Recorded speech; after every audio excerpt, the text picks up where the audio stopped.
So papunta lang tayo ngayon ng Cavite City sa Cavite Med para dalhin yung mga gamit pambata, no, dahil mga anak yung asawa ng aking anak, no, nakalimutan yung ibang gamit, so dadalhin natin ngayon.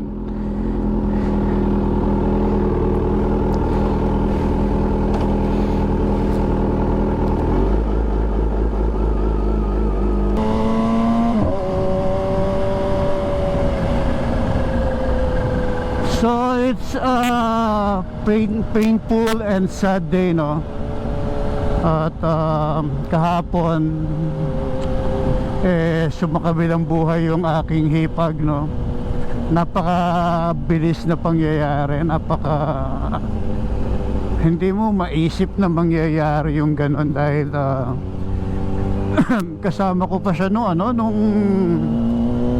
November 15, nung sinundo namin yung aking pamangkin sa airport. So hindi mo siya mababakasan ng kahit na anong karamdaman o ano. Ang saya, may plano pang magbagyo, mag-swimming, tapos biglang kahapon tinawagan ako ng boyfriend ng pamangkin ko na nasa Kalunsod nga, nasa Kalunsod Hospital sila, at yun nire-revive na yung aking hipag, no? So naging problema paano namin sasabihin sa kapatid ko. Ay nako. Tapos ngayon naman on the way tayo sa Cavite City, dahil kaninang madaling araw ayun, dinala naman yung manugang ko dahil mga anak na. So nandun sila ngayon sa Cavite Med, at eto dala-dala ko yung mga ibang gamit, at nakakalimutan dalhin ng anak ko yung ibang gamit sa pagmamadali. So minsan kung iisipin mo ang buhay ng tao, no, kaya lagi kong sinasabi, enjoy your life, enjoy your life hanggat nandito pa tayo.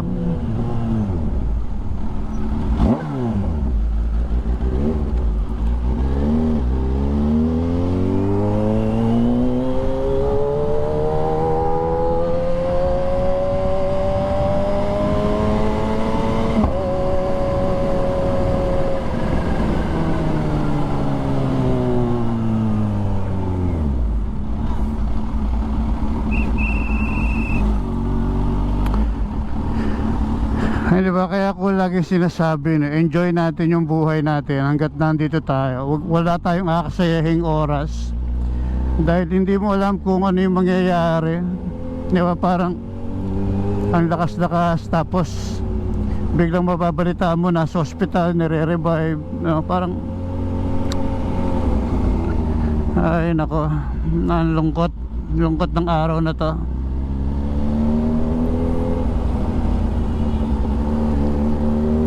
Ay, nako.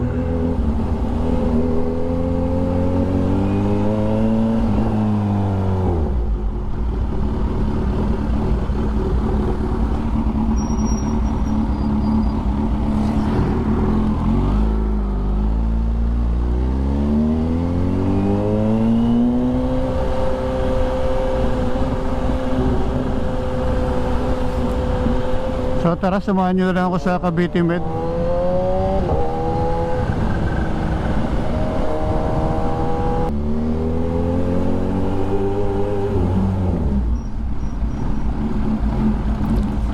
So daan tayo sa St. Peter.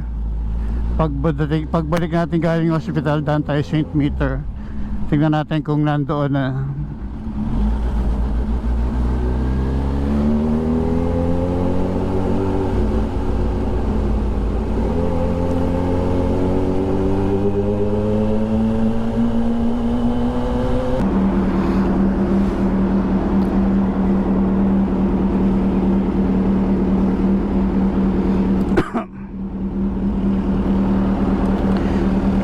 Thank you. Dapat pala sa shoutout kay kuya. Thank you. Dapat pala nagkotse na ako. Init na. Kaso syempre mas mabilis tayo makakarating kung tayo nakamotor.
Saan pwede pumark, kuya?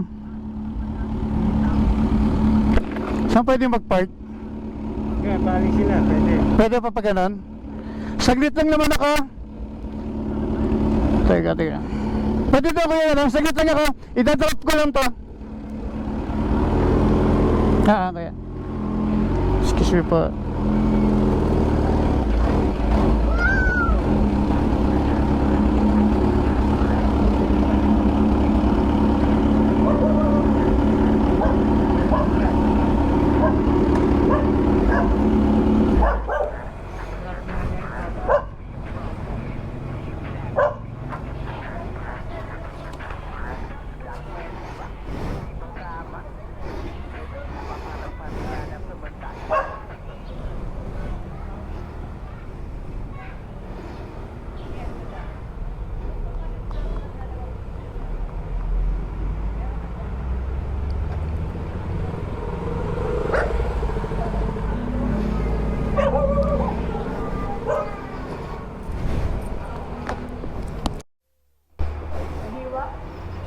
Hindi na sila kung ganyan ang mahal dala nila.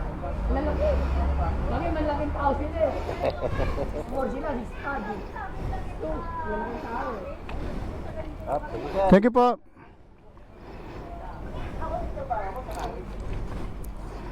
Hindi ba mabigat yan? Mabigat po. Nasa 400 pounds po siya. Huwag nakatigit pero pag tumatakbo yan. Hindi mo gano'n. Nga lang. Kasi dinamit mo motor eh. Oo eh. Nalilabay ako.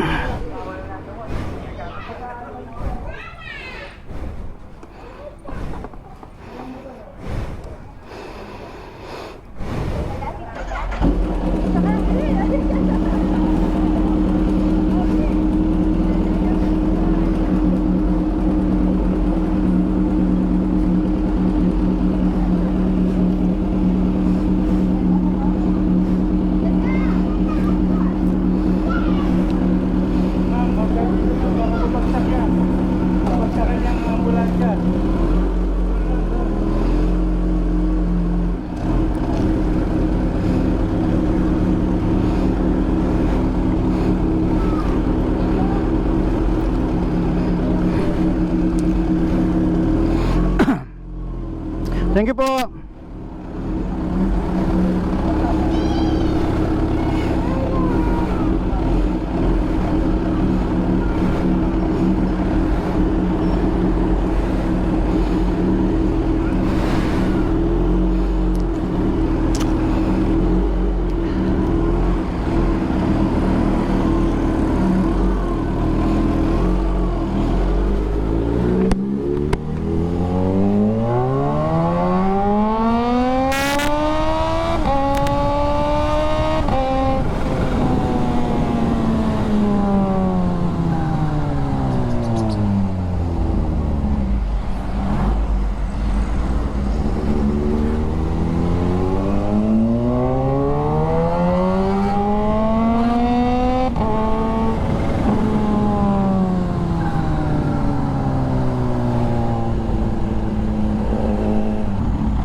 Wag kuya, wag.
Fuck.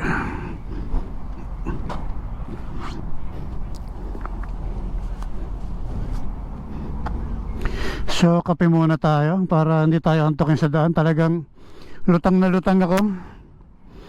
As in, lutang na lutang ako. So, magkape muna tayo. Kailangan ko talaga ng kape. At saka hindi pa tayo kumakain. So, kain na rin muna tayo. Grabe. Kailangan ko ng kape para hindi ako makatulog sa daan. So, dyan muna kayo. Magkakape lang ako saglit.